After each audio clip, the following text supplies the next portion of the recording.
Hi all, welcome back to my channel. News ಪೇಪರಿನ ಉಪಯೋಗಗಳನ್ನು ತಿಳ್ಕೊಂಡು ನಿಜವಾಗ್ಲೂ ಆಶ್ಚರ್ಯ ಪಡ್ತೀರಾ. ಅಷ್ಟು ಒಂದು ಯೂಸಸ್ ಇದೆ. ಬರೀ ಪೇಪರ್ ನಾವು ಓದಲಿಕ್ಕೆ ಟೈಮ್ ಎಲ್ಲ ಸ್ಪೆಂಡ್ ಮಾಡ್ತೀವಿ, ಮತ್ತೆ ಅದಾದ್ಮೇಲೆ ಅದನ್ನು ನಾವು ಮೂಲೆಗೆ ಹಾಕ್ತೀವಿ. ಇದರಿಂದ ನಮ್ಮ ಯೂಸಸ್ ಏನು ಅಂತ ನಾನು ಯಾವುದಕ್ಕೆಲ್ಲ ಯೂಸ್ ಮಾಡ್ತೀನಿ ಅನ್ನೋದನ್ನು ನಿಮ್ಮ ಜೊತೆ ಶೇರ್ ಮಾಡ್ತೀನಿ. ಡಸ್ಟ್ಬಿನ್ಗಳಲ್ಲಿ ನಾವು ಹಸಿ ಕಸ ಒಣ ಕಸ ಸಪ್ರೇಟ್ ಮಾಡ್ಕೊಳ್ತೀವಿ ನಿಜ, ಆದರೆ ಡೈರೆಕ್ಟಾಗಿ ನಾವು ಕವರ್ ಹಾಕಿ ಹಾಗೆ ನಾವು ಹಸಿ ಕಸ ಹಾಕೋದ್ರಿಂದ ಕೆಳಗಡೆ ಆ ಕಸ ಎಲ್ಲ ತುಂಬಿದ ನಂತರ ಕೆಳಗಡೆ ನಮಗೆ ನೀರು ಬಿಟ್ಕೊಳ್ಳುತ್ತೆ. ಸೊಪ್ಪಿನ ಕಸ ಆಗ್ಬೋದು ಅಥವಾ ಬೇರೆ ಏನಾದರೂ ಹಸಿ ಕಸ ಹಾಕಿದಾಗ ಅದರ ಒಂದು ನೀರಿನಂಶ ಎಲ್ಲ ಬಂದ್ಬಿಡುತ್ತೆ. ಸೊ ಅದಕ್ಕೆ ನಾವೇನು ಮಾಡಬೇಕು ಅಂದರೆ, ಮೊದಲು ನಾವು ಡಸ್ಟ್ಬಿನ್ ಒಳಗಡೆ ಒಂದು ನ್ಯೂಸ್ ಪೇಪರಿನ ಒಂದು ತುಣುಕನ್ನು ಹಾಕಿ ನಂತರ ನಾವು ಅದ್ರ ಮೇಲೆ ಪ್ಲಾಸ್ಟಿಕ್ ಕವರ್ ಹಾಕೋದ್ರಿಂದ ಈ ಒಂದು ಪ್ರಾಬ್ಲಮ್ಮು ಸಾಲ್ವ್ ಆಗುತ್ತೆ. ಏನಕ್ಕೆ ಅಂದರೆ ಕೆಳಗಡೆ ಬರುವಂಥ ನೀರನ್ನು ನಮಗೆ ನ್ಯೂಸ್ ಪೇಪರ್ ಹೀರ್ಕೊಳ್ಳುತ್ತೆ. ಗೊತ್ತಿರೋರು ದಯವಿಟ್ಟು ಸ್ಕಿಪ್ ಮಾಡ್ಕೊಂಡು ನೋಡಿ, ಗೊತ್ತಿಲ್ಲದೆ ಇರೋರಿಗೆ ಹೆಲ್ಪ್ ಆಗುತ್ತೆ. ಸೊ ಹಾಗಾಗಿ ಈ ವಿಡಿಯೋ ಮಾಡಿದ್ದೀನಿ. ಮತ್ತು ಸೆಕೆಂಡ್ ಟಿಪ್ಪು ಏನು ಅಂದರೆ, ನಾವು ಈ ರೀತಿಯಾಗಿ ಚಪಾತಿ ಎಲ್ಲ ಮಾಡುವಾಗ ಕೌಂಟರ್ ಟಾಪ್ ಮೇಲೆ ನಾವು ಪೇಪರ್ ಹಾಸ್ಕೊಂಡು ಅದ್ರ ಮೇಲೆ ಇಟ್ಕೊಂಡು ಚಪಾತಿ ಮಾಡೋದ್ರಿಂದ ಅದರ ಹಿಟ್ಟಿನ ಗಲೀಜೆಲ್ಲ ನಮಗೆ ಕೌಂಟರ್ ಮೇಲೆ ಬೀಳ್ದಲೆ ಡೈರೆಕ್ಟಾಗಿ ನಮಗೆ ಎಲ್ಲ ನ್ಯೂಸ್ ಪೇಪರ್ ಮೇಲೆ ಕಲೆಕ್ಟ್ ಆಗುತ್ತೆ. ಆಗ ನಮಗೆ ಕ್ಲೀನ್ ಮಾಡ್ಕೊಳ್ಳಿಕ್ಕೂ ತುಂಬಾ ಸುಲಭ ಆಗುತ್ತೆ. ಈಗ ಟೈಮ್ ಯಾರ ಹತ್ರ ಇದೆ ಹೇಳಿ ಅಲ್ವಾ? ಸೊ ನಾನು ಈ ಟಿಪ್ಪನ್ನು ಫಾಲೋ ಮಾಡ್ತೀನಿ. ಇದ್ರ ಬದಲಾಗಿ ನಾವು ಬಟ್ಟೆಯ ಒಂದು ಮ್ಯಾಟ್ ಟೈಪ್ ಮಾಡ್ಕೊಂಡು ಕೂಡ ಹಾಕೋಬೋದು, ಆದರೆ ನಾನು ಈ ರೀತಿಯಾಗಿ ನ್ಯೂಸ್ ಪೇಪರನ್ನು ಯೂಸ್ ಮಾಡ್ಕೊಳ್ತೀನಿ. ಎಲ್ಲ ದಿನಗಳು ಒಂದೇ ಥರ ಇರಲ್ಲ. ಕೆಲವೊಂದು ದಿನ ದುಃಖ ಇರುತ್ತೆ, ಕೆಲವೊಂದು ದಿನ ಸುಖ ಇರುತ್ತೆ, ಕೆಲವೊಂದು ದಿನ ಅತಿಯಾದ ಖುಷಿ, ಕೆಲವೊಂದು ದಿನ ಅತಿಯಾದ ದುಃಖ. ಆಗ ಕೆಲವೊಮ್ಮೆ ನಾವು ನಮ್ಮ ಒಂದು ಹೋಪ್ಸನ್ನು ಕಳ್ಕೊಂಡ್ಬಿಡ್ತೀವಿ, ಮನಸ್ಸಿಗೆ ತುಂಬ ನೋವಾಗುತ್ತೆ, ಮತ್ತು ಹಿಂದೇಟು ಹಾಕ್ತೀವಿ. ಹಾಗೆ ಮಾಡ್ದಲೇ ಮನಸ್ಸಿಗೆ ಧೈರ್ಯವನ್ನು ತುಂಬಿಕೊಳ್ಬೇಕು. ಯಾವ ರೀತಿ ಅಂದರೆ, ಬೆಳಗ್ಗೆ ನಾವು ಎದ್ದ ತಕ್ಷಣವೇ ನಾನು ಎಲ್ಲರಿಗಿಂತ ಬೆಸ್ಟ್, ನಾನು ಈ ಕೆಲಸನ ಮಾಡಬಲ್ಲೆ, ನನ್ನ ಜೊತೆ ಯಾವಾಗಲೂ ದೇವರಿರ್ತಾನೆ, ಈ ದಿನ ನನ್ನದು, ಇವತ್ತಿನ ದಿನದ ನಾನು ವಿನ್ನರ್ ಅಂತ ನಮಗೆ ನಾವೇ ಅಂದ್ಕೊಂಡು ನಮ್ಮ ಮನಸ್ಸಿಗೆ ನಾವೇ ಧೈರ್ಯವನ್ನು ತಂದುಕೊಳ್ಬೇಕು. ಈ ರೀತಿಯಾದ ಸಾಲುಗಳನ್ನು ದಿನ ಬೆಳಗ್ಗೆ ನಾವು ಎದ್ದ ತಕ್ಷಣವೇ ಹೇಳ್ಕೊಳ್ಳೋದ್ರಿಂದ ನಮ್ಮ ಮನಸ್ಸು ತುಂಬ ಪ್ರಫುಲ್ಲವಾಗಿ ಇರುತ್ತೆ.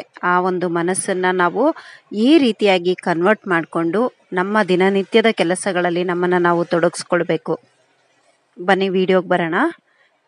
ಪೇಪರಿನ ಕ್ರಾಫ್ಟ್ ನೋಡಿದ್ರಲ್ಲ, ಈ ರೀತಿಯಾಗಿ ಫೋಲ್ಡನ್ನು ಮಾಡಿಕೊಂಡು ಇಟ್ಕೊಳ್ಳೋದ್ರಿಂದ ಇದು ಒಂದು ಒಳ್ಳೆ ಒಂದು ಯೂಸ್ ಅಂತಲೇ ಹೇಳ್ಬೋದು. ಡಸ್ಟ್ಬಿನ್ಗಳಿಗೆ ನಾವು ಡೈರೆಕ್ಟಾಗಿ ಈ ರೀತಿಯಾಗಿ ಪೇಪರ್ಗಳನ್ನು ಹಾಕ್ಕೋಬೋದು. ಮತ್ತು ಇಲ್ಲ ಅಂದರೆ ನಾವೆಲ್ಲರೂ ಟ್ರಾವೆಲ್ಗೆ ಹೋಗ್ತಾ ಇದ್ದೀವಿ, ಅಲ್ಲೆಲ್ಲ ನಾವು ಚಾಕ್ಲೇಟ್ ಪೇಪರ್ಸು, ಬಿಸ್ಕೆಟ್ ಪೇಪರ್ಸು ಈ ರೀತಿ ಎಲ್ಲ ಕಸ ಅಲ್ಲಿ ಇಲ್ಲಿ ಹಾಕೋಕ್ಕಿಂತ ಬೆಟರ್ ವೇ ಇದನ್ನು ನಾವು ಪಕ್ಕದಲ್ಲಿ ಇಟ್ಕೊಂಡು ಇದರೊಳಗೆ ಹಾಕ್ಕೊಂಡು ಎಲ್ಲಿ ನಾವು ಪ್ರಯಾಣದಲ್ಲಿ ಇಳಿತೀವಿ ಅಲ್ಲಿ ಒಂದು ಡಸ್ಟ್ಬಿನ್ನಿಗೆ ಹಾಕೋಬೋದು. ಇಲ್ಲ ಅಂದರೆ ನಾವು ಟ್ರೈನಲ್ಲಿ ಬಿಡ್ಬೋದು, ಅಥವಾ ನಾವು ಬಸ್ಸಲ್ಲಿ ಬಿಟ್ಕೊಂಡ್ರು ಅವರಿಗೂ ಒಂದು ಕ್ಲೀನ್ ಮಾಡಲಿಕ್ಕೂ ಕೂಡ ತುಂಬ ಈಸಿ ಅಂತ ಅನಿಸುತ್ತೆ. ನೆಕ್ಸ್ಟ್ ಟಿಪ್ಪು, ಈ ರೀತಿಯಾಗಿ ಬೆಳ್ಳುಳ್ಳಿ, ಹಸಿಮೆಣಸಿನ್ಕಾಯಿ ಇವುಗಳನ್ನೆಲ್ಲ ನಾವು ರೆಡಿ ಮಾಡಿ ಇಟ್ಕೊಳ್ತೀವಿ ಅಲ್ವಾ, ಇದನ್ನು ನಾವು ಈ ರೀತಿಯಾಗಿ ಸ್ಟೋರ್ ಮಾಡಿ ಇಡೋದ್ರಿಂದ 15 ದಿನಗಳ ತನಕ ಹಾಳಾಗಲ್ಲ. ಒಂದು ಏರ್ ಟೈಟ್ ಕಂಟೈನರ್ ಆಗ್ಬೋದು ಅಥವಾ ಗ್ಲಾಸ್ ಕಂಟೈನರ್ ಕೂಡ ಆಗ್ಬೋದು. ಅದಕ್ಕೆ ಈ ರೀತಿಯಾಗಿ ನ್ಯೂಸ್ ಪೇಪರನ್ನು ಹಾಸಿ ಮತ್ತೆ ಒಂದು ನ್ಯೂಸ್ ಪೇಪರಲ್ಲಿ ಈ ರೀತಿಯಾಗಿ ಹಸಿಮೆಣಸಿನ್ಕಾಯಿ ಸಪ್ರೇಟಾಗಿ ಮತ್ತು ಬೆಳ್ಳುಳ್ಳಿಯನ್ನು ಕೂಡ ಸಪ್ರೇಟಾಗಿ ಈ ರೀತಿ ಪ್ಯಾಕ್ ಮಾಡಿ ಒಳಗಡೆ ಇಡೋದ್ರಿಂದ ಖಂಡಿತ 15 ದಿನ ಆರಾಮಾಗಿ ಯೂಸ್ ಮಾಡ್ಬೋದು. ವರ್ಕಿಂಗ್ ವುಮೆನ್ಸಿಗಂತೂ ತುಂಬಾ ಸುಲಭ ಆಗುತ್ತೆ ಕೆಲಸಗಳು, ಅಥವಾ ಬೇಗ ಕೆಲಸಗಳನ್ನು ಮುಗಿಸ್ಕೊಳ್ಬೇಕು ಅನ್ನೋ ಅಂತ ಏನಾದ್ರು ಇದ್ದಾಗ ಬೇಗನೆ ಇದು ಕೆಲಸ ಮುಗಿದೋಗುತ್ತೆ. ನಾನು ಸುಮಾರು ಈ ರೀತಿಯ ರಿಲೇಟೆಡ್ ವಿಡಿಯೋಸ್ಗಳನ್ನು ನನ್ನ ಚಾನಲ್ನಲ್ಲಿ ಈಗಾಗಲೇ ಅಪ್ಲೋಡ್ ಮಾಡಿದ್ದೀನಿ. ತುಂಬ ಹಳೆಯ ವಿಡಿಯೋಗಳು ಕೂಡ ಇದೆ, ಅದರಲ್ಲೂ ನಿಮಗೆ ಯೂಸ್ ಆಗುವಂಥ ಸುಮಾರು ವಿಡಿಯೋಸ್ಗಳಿದೆ. ಪ್ಲೀಸ್ ಒಂದು ಸಾರಿ ಚೆಕ್ ಮಾಡಿ.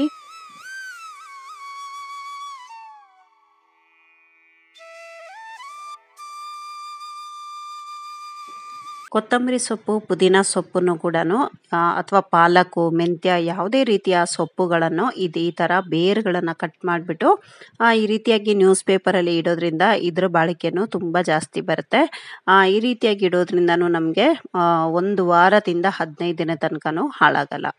ತುಂಬಾ ಈಸಿ ಇದು.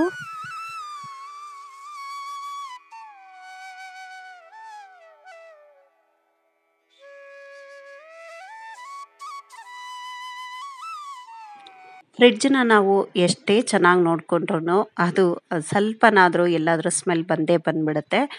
ಈರುಳ್ಳಿ ಇಡೋದ್ರಿಂದನೋ ಅಥವಾ ಬೆಳ್ಳುಳ್ಳಿ ಇಡೋದ್ರಿಂದನೋ ಏನೋ ಒಂದು ರೀಸನ್ಸಿಂದ ಆ ಫ್ರಿಡ್ಜಲ್ಲಿ ಒಂದು ರೀತಿ ಸ್ಮೆಲ್ ಬರುತ್ತೆ. ಅದಕ್ಕೇನು ಮಾಡ್ಬೋದು ಅಂದರೆ ಈ ರೀತಿಯಾಗಿ ನೀರಿಗೆ ನಾವು ಬೇಕಿಂಗ್ ಸೋಡಾವನ್ನು ಹಾಕ್ಕೊಂಡು ಅದನ್ನು ಚೆನ್ನಾಗಿ ಮಿಕ್ಸ್ ಮಾಡಿ ಇದರೊಳಗೆ ನಾವು ನ್ಯೂಸ್ ಪೇಪರನ್ನು ಅದ್ಬಿಟ್ಟು ಇಟ್ಕೊಳ್ಬೋದು. ಇದೇ ಬೌಲಲ್ಲಿ ಕೂಡ ಇಟ್ಕೊಳ್ಬೋದು. ಇಲ್ಲಾಂದರೆ ನಾವು ಸಪ್ರೇಟಾಗಿ ಒಂದು ಪ್ಲೇಟು ಅಥವಾ ಯಾವುದ್ರಲ್ಲಾದ್ರೂ ಸರಿನೇ ಇದನ್ನು ಈ ಪೇಪರನ್ನು ಫ್ರಿಡ್ಜಲ್ಲಿ ಇಡೋದ್ರಿಂದ ಆ ಫ್ರಿಡ್ಜಿನ ವಾಸನೆಗಳೇ ಗಂಟೆಗಳಲ್ಲಿ ನಮಗೆ ಕ್ಲಿಯರ್ ಆಗುತ್ತೆ. ಇದೇ ಜಾಗದಲ್ಲಿ ನಾವು ಬರೀ ಬೇಕಿಂಗ್ ಸೋಡಾ ಕೂಡ ಇಟ್ಕೊಳ್ಬೋದು ಅಥವಾ ನಾವು ಅರ್ಧ ಕಟ್ ಮಾಡಿರೋಂಥ ನಿಂಬೆ ಹಣ್ಣುಗಳು ಕೂಡ ಇಟ್ಕೊಳ್ಬೋದು. ಅದು ಕೂಡ ನಮ್ಮ ಫ್ರಿಡ್ಜಿನ ಸ್ಮೆಲ್ಲನ್ನು ಕಡಿಮೆ ಮಾಡುತ್ತೆ.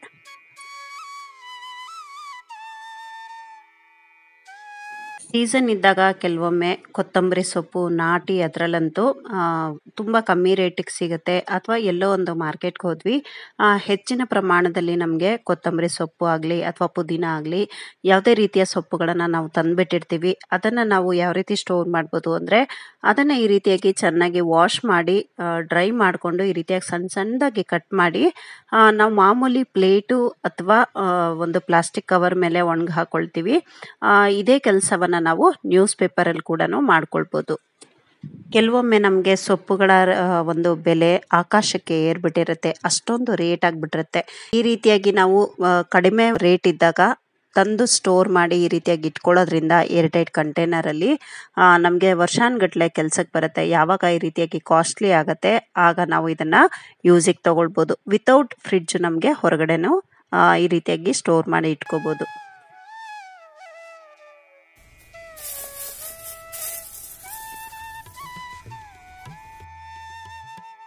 ಈಗಂತೂ ಮನೆಗಳಲ್ಲಿ ಆಲೂಗಡ್ಡೆ ಇರಲೇಬೇಕು. ಮಕ್ಕಳಿಗೆಲ್ಲ ರಜೆ ಇದೆ, ಏನಾದರೂ ಸ್ನ್ಯಾಕ್ಸ್ ಮಾಡ್ತೀವಿ, ಏನೇ ಒಂದು ತಿಂಡಿ ಮಾಡ್ತೀವಿ ಅಂದರೂ ನಮಗೆ ಆಲೂಗಡ್ಡೆ ಬೇಕೇ ಬೇಕು. ಸೊ ಆಲೂಗಡ್ಡೆ ಜಾಸ್ತಿ ಪ್ರಮಾಣದಲ್ಲಿ ತಂದಿಟ್ಕೊಳ್ತೀವಿ, ಆದರೆ ಅದು ಬೇಗನೆ ಎಲ್ಲಿ ಇಟ್ಟರೂ ಮೊಳಕೆ ಬಂದ್ಬಿಡುತ್ತೆ. ಆ ರೀತಿ ಮೊಳಕೆ ಬರಬಾರ್ದು, ನೀಟಾಗಿ ಹಾಗೇ ಇರಬೇಕು ಅನ್ನೋದಾದರೆ ಈ ನ್ಯೂಸ್ ಪೇಪರ್ ತುಂಬ ಕೆಲಸಕ್ಕೆ ಬರುತ್ತೆ ನಮಗೆ. ಈ ರೀತಿಯಾಗಿ ಸಣ್ಣ ಸಣ್ಣದಾಗಿ ನಾವು ಪೀಸಸ್ ಕಟ್ ಮಾಡಿ ಇಟ್ಕೊಳ್ಬೇಕು ನ್ಯೂಸ್ ಪೇಪರ್ದು. ಬುಟ್ಟಿಯ ಕೆಳಗಡೆ ಮತ್ತು ಆಲೂಗಡ್ಡೆ ಇಡೋ ಅಂಥ ಜಾಗದಲ್ಲಿ ಅದ್ರ ಕೆಳಗೆ ಮತ್ತು ಫುಲ್ಲು ಸುತ್ತಲೂ ನಾವು ನ್ಯೂಸ್ ಪೇಪರ್ಸನ್ನು ಕಟ್ ಮಾಡಿ ಇಡೋದ್ರಿಂದ ಮೊಳಕೆ ಬರಲ್ಲ.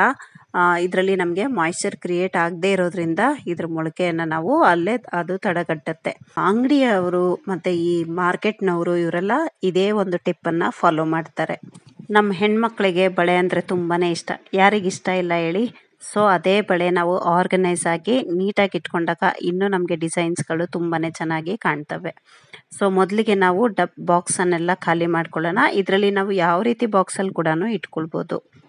ಇದರ ಕರೆಕ್ಟಾಗಿರುವಂಥ ಒಂದು ಅಳತೆಯನ್ನು ನೋಡಿಕೊಂಡು ನ್ಯೂಸ್ ಪೇಪರಿಗೆ ಕರೆಕ್ಟಾಗಿ ನಾವು ರೋಲ್ ಮಾಡ್ಕೊಳ್ತಾ ಹೋಗಬೇಕು. ಇದು ನಮ್ಮ ಹತ್ರ ಯಾವ್ದಾದ್ರು ಒಂದು ರೋಲರ್ ಇದ್ದರೆ ಅದು ಕೂಡ ಯೂಸ್ ಆಗುತ್ತೆ. ಇಲ್ಲ ಅಂದರೂ ನಾವು ಈ ರೀತಿಯಾಗಿ ನ್ಯೂಸ್ ಪೇಪರಲ್ಲಿ ಕೂಡ ಮಾಡ್ಕೊಳ್ಬೋದು. ನಾನು ಅದೇ ಅಳತೆಗೆ ಕರೆಕ್ಟಾಗಿ ಫೋಲ್ಡ್ ಮಾಡಿಕೊಂಡು ಇದನ್ನು ಸ್ವಲ್ಪ ದಪ್ಪನಾಗಿ ಒಂದು 3 ಪೇಪರನ್ನು ಇನ್ನೂ ಸೇರಿಸ್ಕೊಂಡಿದ್ದೀನಿ. ಆದರೆ ನೆಕ್ಸ್ಟ್ ಎಲ್ಲ ರೋಲ್ ಮಾಡಲಿಕ್ಕೆ ನಾನು ಒಂದೇ ಪೇಪರಲ್ಲಿ ಸ್ವಲ್ಪ ದೊಡ್ಡದಾಗಿ ನೀಟಾಗಿ ರೋಲ್ ಮಾಡಿಕೊಂಡು ಬೇಕಾಗಿರುವಂಥ ಅಳತೆಗೆ ಬಳೆಗಳನ್ನು ಆರ್ಗನೈಸ್ ಮಾಡ್ಕೊಂಡಿದ್ದೀನಿ. ತುಂಬಾ ಯೂಸ್ಫುಲ್, ನೋಡಲಿಕ್ಕೂ ನಮಗೆ ಮನೆ ನೀಟಾಗಿರುತ್ತೆ. ಡ್ರೆಸ್ಸಿಂಗ್ ಟೇಬಲ್ಲು ಅಷ್ಟೇ, ಬಳೆ ಹಾಕ್ಕೊಳ್ಳುವಾಗ ಬಳೆ ನೋಡಲಿಕ್ಕೂ ಅಷ್ಟೇ ನಮಗೆ ಎಲ್ಲ ಡಿಸೈನ್ಗಳು ನೀಟಾಗಿ ಕಾಣುತ್ತೆ. ಇದನ್ನೆಲ್ಲ ರೋಲ್ ಮಾಡಿಕೊಂಡು ಒಂದು ಸೆಲ್ಲೋ ಟೇಪಲ್ಲಿ ನಾವು ಟೈಟ್ ಮಾಡಿಕೊಂಡಾಗ ನೀಟಾಗಿ ಗ್ರಿಪ್ ಕೂರುತ್ತೆ. ಈಗ ಪ್ರತಿಯೊಂದು ಬಳೆಗಳನ್ನು ಈ ರೀತಿಯಾಗಿ ಹಾಕ್ಕೊಂಡು ಆರ್ಗನೈಸ್ ಮಾಡಿ ಇಟ್ಕೊಂಡಿದ್ದೀನಿ.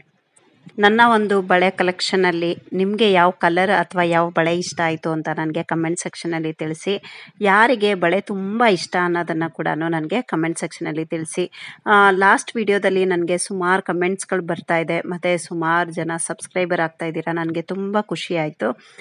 ಇದೇ ರೀತಿಯ ವಿಡಿಯೋಗಳನ್ನು ನಾನು ಏನೇನೆಲ್ಲ ಫಾಲೋ ಮಾಡ್ತೀನಿ, ನಾನು ಯಾವ ರೀತಿ ಇಟ್ಕೊಳ್ತೀನಿ ಅನ್ನೋದನ್ನು ನಾನು ನಿಮ್ಮ ಜೊತೆ ಈ ಚಾನಲ್ನಲ್ಲಿ ಶೇರ್ ಮಾಡ್ತಾ ಹೋಗ್ತೀನಿ. ಪ್ಲೀಸ್ ನನ್ನ ಜೊತೆ ಹೊಸ ಸದಸ್ಯರು, ಹೊಸ ಒಂದು ಫ್ಯಾಮಿಲಿ ನನಗೆ ಸೇರ್ಕೊಳ್ತಾ ಇರೋದ್ರಿಂದ ತುಂಬ ಖುಷಿ ಆಗ್ತಿದೆ. ಅದನ್ನು ನಾನು ಎಕ್ಸ್ಪ್ರೆಸ್ ಮಾಡೋಕ್ಕಾಗ್ತಾಯಿಲ್ಲ. ಇದೇ ರೀತಿ ನಿಮ್ಮ ಸಪೋರ್ಟ್ ನನಗೆ ಇರಲಿ. ಲಾಸ್ಟ್ ಹೋಗ್ತಾ ಒಂದು ಟಿಪ್ಪು, ಡ್ರೆಸ್ಸಿಂಗ್ ಟೇಬಲ್ನ ನಮ್ಮ ಒಂದು ಗಾಜು ಆಗ್ಬೋದು ಮಿರರ್ ಆಗ್ಬೋದು ಅಥವಾ ಕಿಟಕಿಯ ಒಂದು ಮಿರರ್ಸ್ ಆಗ್ಬೋದು, ಇದೆಲ್ಲನೂ ಅಷ್ಟೇ. ಇದ್ರನ್ನು ನಾವು ಕ್ಲೀನ್ ಮಾಡಲಿಕ್ಕೆ ನ್ಯೂಸ್ ಪೇಪರ್ ತುಂಬಾ ಯೂಸ್ಫುಲ್ಲು. ಜಸ್ಟ್ ಒಂದು ವಿನಿಗರ್ ವಾಟರ್ ಕೂಡ ಹಾಕೋಬೋದು, ಇಲ್ಲಾಂದರೆ ಬರೀ ನಾವು ನೀರನ್ನು ಕೂಡ ಸ್ಪ್ರೇ ಮಾಡ್ಬೋದು. ಇವತ್ತಿನ ವಿಡಿಯೋ ಇಲ್ಲಿಗೆ ಎಂಡ್ ಮಾಡ್ತಾ ಇದ್ದೀನಿ. ಇಷ್ಟೊತ್ತು ನನ್ನ ವಿಡಿಯೋ ನೋಡಿದ್ದಕ್ಕೆ ತುಂಬ thanks. Thank you for watching. Have a nice day. Take care. Bye bye.